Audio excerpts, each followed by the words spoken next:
Good morning, students. Let's start the BBA second year, first semester, Human Resource Management. Let's recap what are the topics that we have studied. Um, we have studied in classroom. We have completed the topics. The first one, introduction to HRM and environment, human resource management and environment. Then after we have completed the fourth unit, which is uh, which covers the labor management, like labor relations, labor disputes, standing orders. All those topics we have covered in labor management.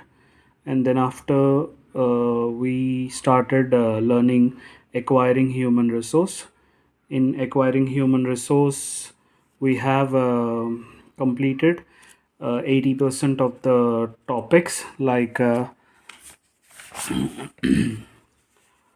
we have studied human resource planning and alignment, and we have studied job analysis. We have studied job evaluation, like what are the things that we need, what kind of human resource are we planning, and what kind of jobs we do have to work, and what are the requirements of the workers or laborer or employees that we gonna recruit and place for the human resource.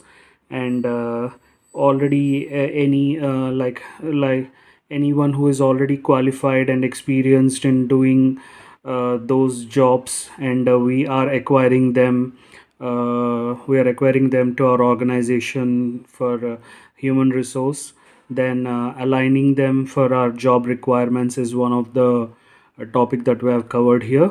And when in these processes, we have studied the job analysis, like what is the job, what time it takes, what are the qualifications that it required, what are the experiences that we need to get the job done, what are the what are the outsides of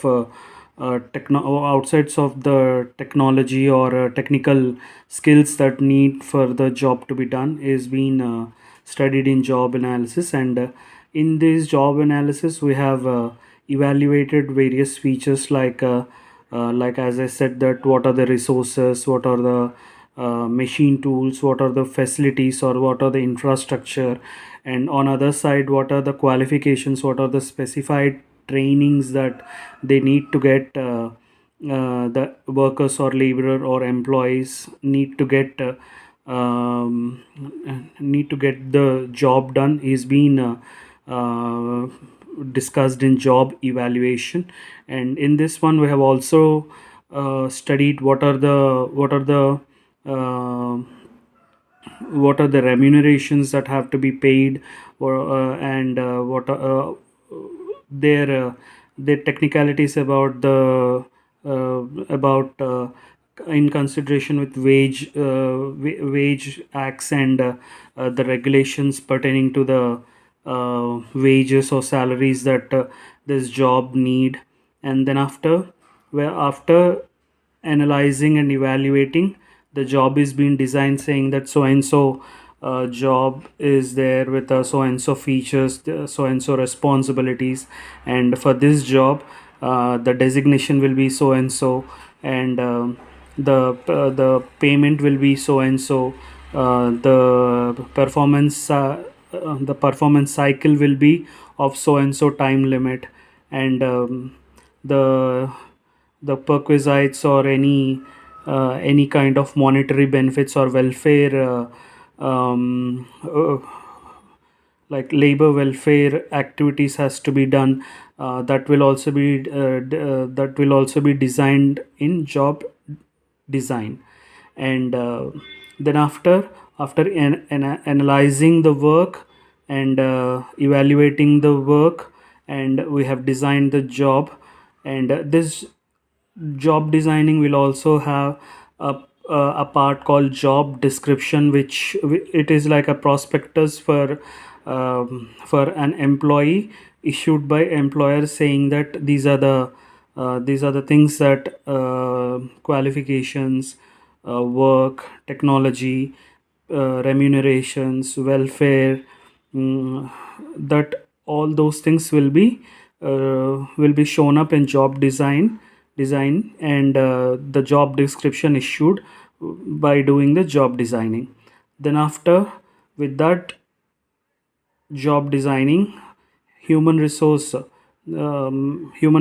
team will go for the recruitment and selection.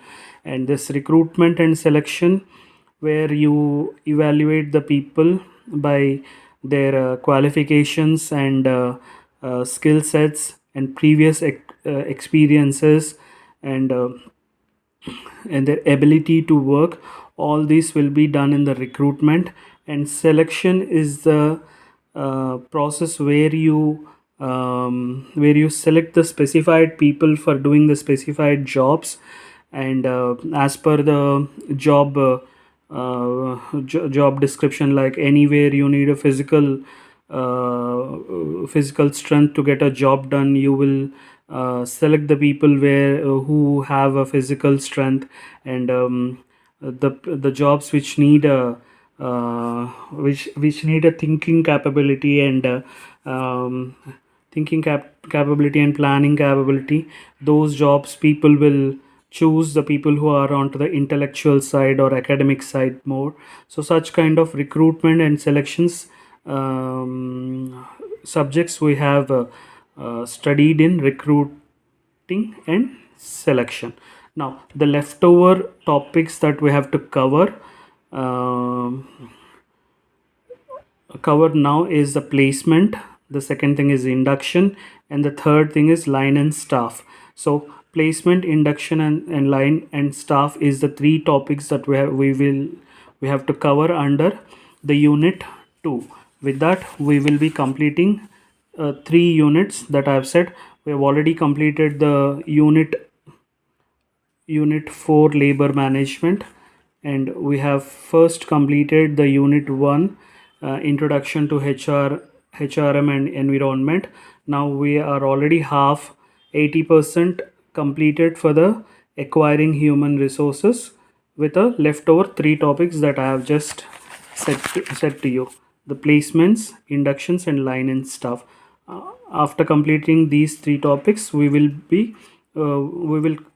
completing the as unit 2, by which we will complete 3 units in human resource management.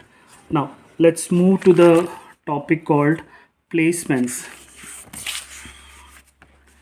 So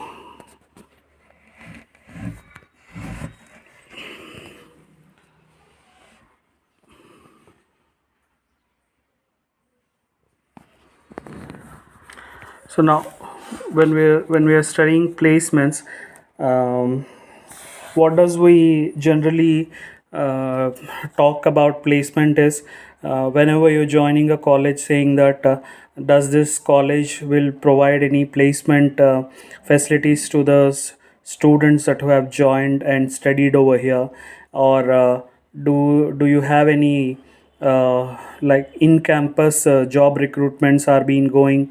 So such kind of inquiries that you will be doing when you're joining the courses and colleges. So the same thing, like when you say the play and the colleges will also be having a placement cell, which which primarily look with persons who are who are with open positions in their businesses pertaining to the course that you're studying in the college. So college also facilitates some colleges will facilitate this placement and recruitment drives in campus. So with the word placement, what we understand is placement is like placing ourselves in a job.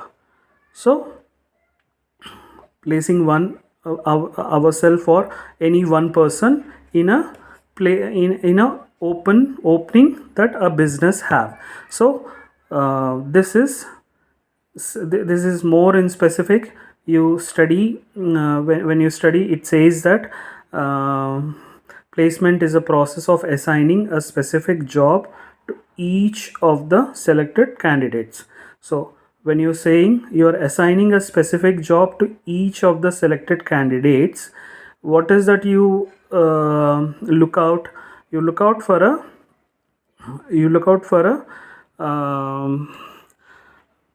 matching the job description to the qualification of the candidates. So it is implied says that you are matching the requirements that you have designed in job and issued a job description, and you are matching the requirements of job with the qualifications and skill set that a candidate or a person is having. So when you are matching this thing, you will in the process of job designing, you say that so and so job will be of so and so name. So you mean to say that this specific position will be named with so and so designation, and this designation will be ranked in the total organization as this one, like level 1, level 2, or mid level, or senior level, or like high level management like directors, board of directors, or managing directors like chairmans, and mid level managers like operation level managers, and accounting departments, or facilities that who will provide you with the facilities of office space, and other amenities like electricity, water, and such kind of ranking you will give when you're designing the job.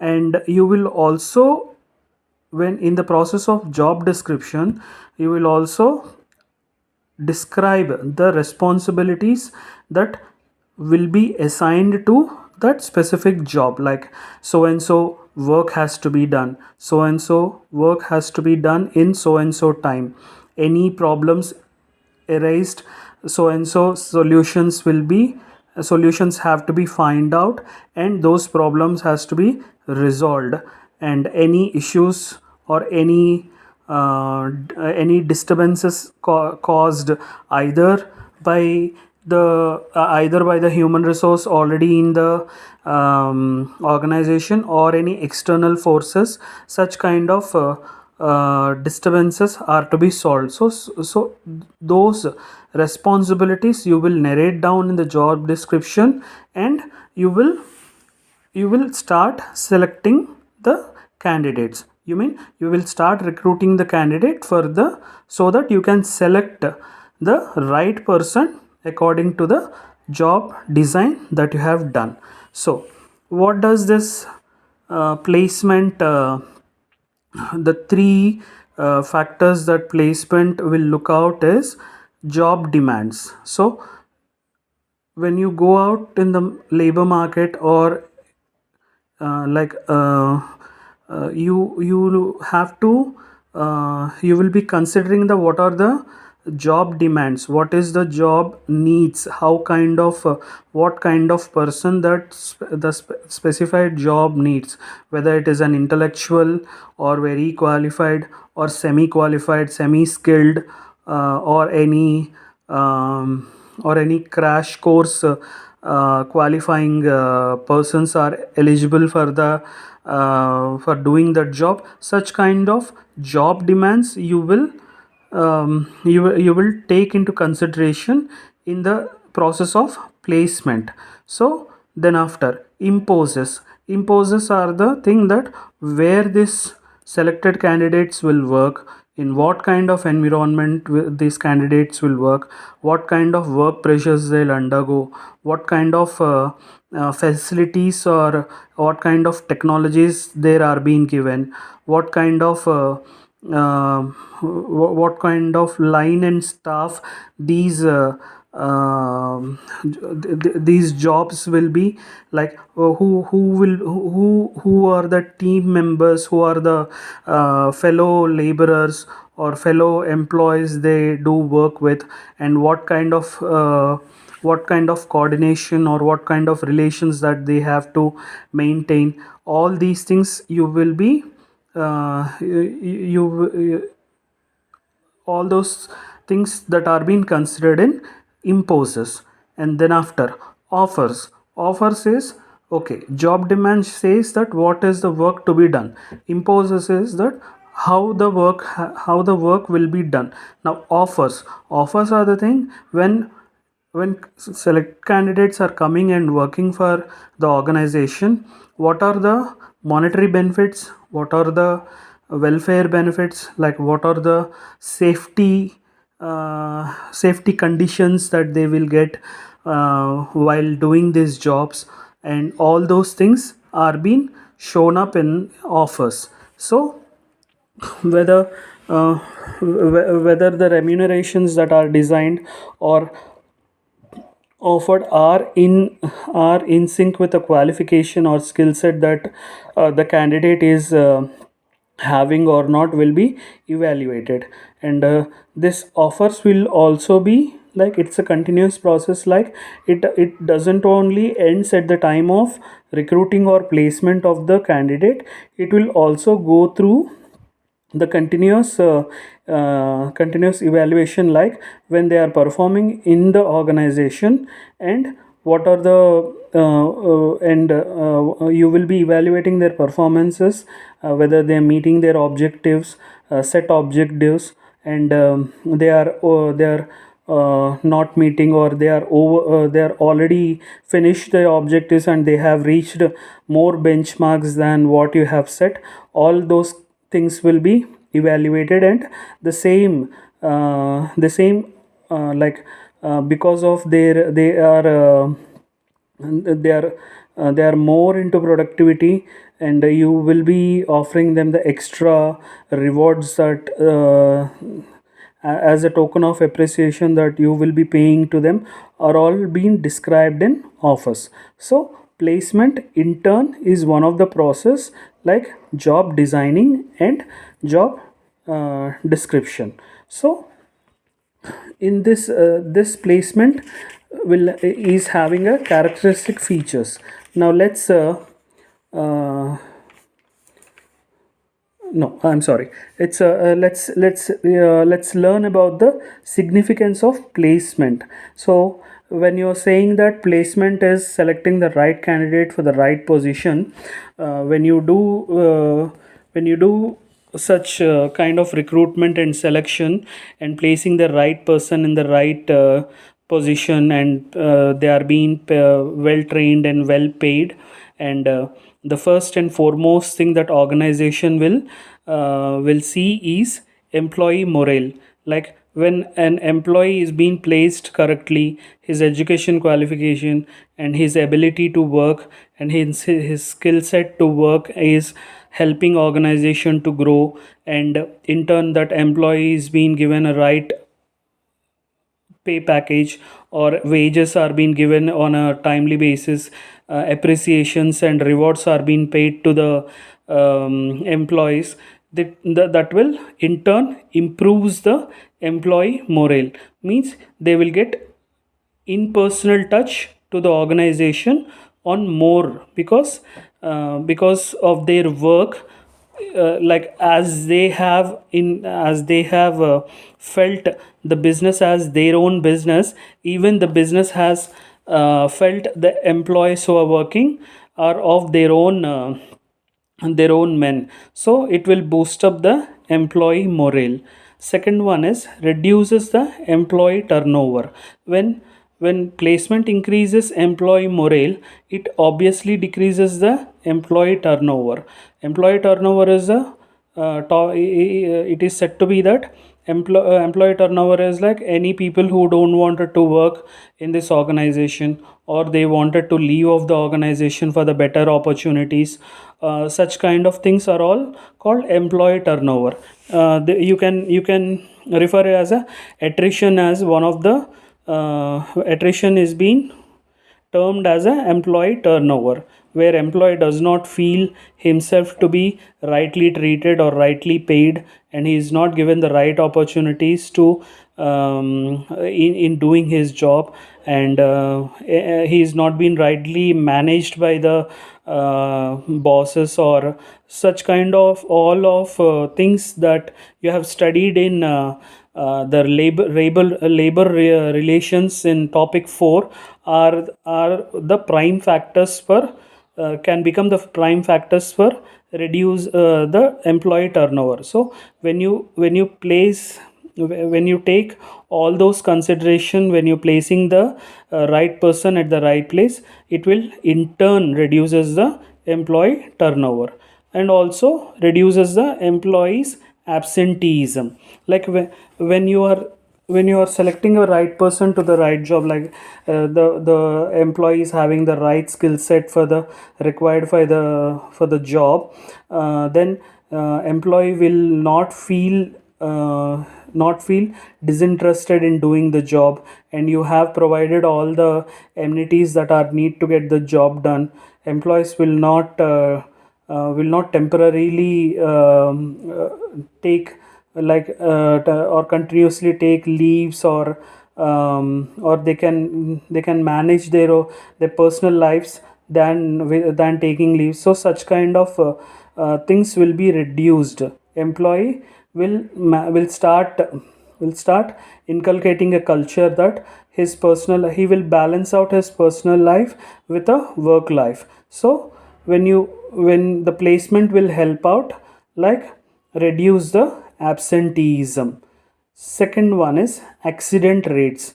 When you take manufacturing units, and you are employing workers or laborers in manufacturing units, if you don't employ the right skill or rightly trained employees at the manufacturing units, and that any chances of on any incidents where accidents have occurred, and it has resulted in life loss, or any disabilities that to the life of workers. So those things will be reduced because you have placed the right skilled workers at the right place. They will know how to do the job with machines and tools that they have, and any they will understand the chances of occurring the incidents, and which lead to the accidents. So those kind of things will be found out at early stages, and which will in turn reduces the accident rates.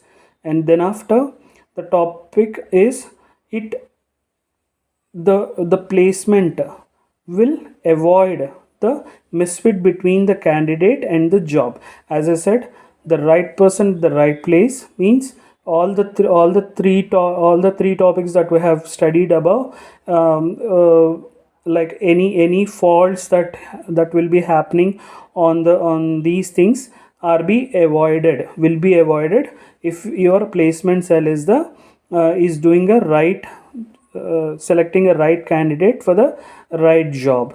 And the last and final thing is, it internally explains it in turn explains the predetermined organization objectives. Means when you are placing some person to the job to be done, you automatically saying that what the job requirements, and you will be already saying that what are the payments and remunerations that you will pay, and what are the responsibilities that you want them to be taken up. So all those things will be explained to the candidates who are getting placed to that position, so that that will help them to understand the organizational objectives, and they they work they work on their own careers along with achieving the organization objectives. So overall placement